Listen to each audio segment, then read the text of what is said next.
শীত পড়তে না পড়তেই মা যাবে বেড়াতে। এবার বেড়াতে যাবে, ঠান্ডার সময় বডি লোশন লাগবে। আগে থেকে খেয়াল করেনি, বডি লোশন শেষ হয়ে গেছে। আমার কাছে খানিকটা বডি বাটার রয়েছে হিমালয়ার।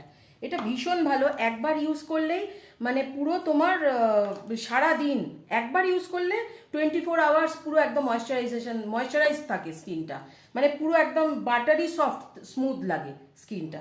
তো আমার কাছে অল্প রয়েছে, আমি কি করছি দেখো, আমার হাতে একদম সময় নেই, আমিও বেরোবো, তাই জন্য আমি যত তাড়াতাড়ি পারছি এটাকে রেডি করে দিচ্ছি। এত বড় কৌটো নিয়ে যাওয়ার দরকার নেই, অল্প আছে, তাই অন্য একটা কন্টেনারের মধ্যে দিলাম। আমার কাছে রয়েছে ভিটামিন ইভিয়ান, এটা সবাই জানে, এর ক্যাপসুল। ঠান্ডায় স্কিন, এজেড স্কিন তো ফাটতে পারে, তার জন্য আমি এই যে এটাকে ফাটিয়ে এর যে অয়েলটা এর মধ্যে দিয়ে দিলাম। আমি এরকম 2টো ক্যাপসুল এর মধ্যে অ্যাড করলাম।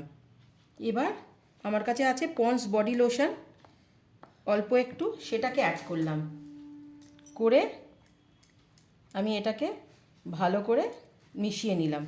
অনেকটা ক্রিম হয়ে গেছে, তাই আমি ভাবছি আরও একখানা দিয়ে দিই, আরও একটা দিয়ে দিলাম। এই যে বডি বাটারটা তৈরি হলো, এইটা তোমার স্কিনটাকে এত বেশি নারিশড লাগবে, মানে সারাটা দিন নারিশড রাখবে। তোমার আর কোনোভাবেই স্কিন ডিহাইড্রেটেড হবে না, একদম স্কিনে শুকনো লাগবে না। তাহলে আমার ready body butter. Bye, try করে দেখো, চ্যানেলটা সাবস্ক্রাইব করো।